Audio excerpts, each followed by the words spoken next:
السلام علیکم ورحمۃ اللہ وبرکاتہ۔ امام بخاری کو محدثین کی جماعت میں ایک خاص مقام حاصل ہے۔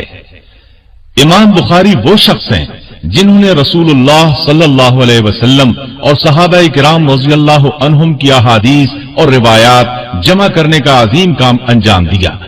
اس کام میں انہوں نے اپنی زندگی کی آسائش، آرام، دولت سب کچھ قربان کر دیا۔ اس کام میں جو کامیابی امام بخاری کو حاصل ہوئی وہ کسی دوسرے محدث کے حصے میں نہ آ سکی، اس لیے آپ امام المحدثین اور امیر المومنین فی الحدیث قرار پائے۔ ان کی پرکھی ہوئی احادیث پر مکمل وثوق کا اظہار کیا گیا۔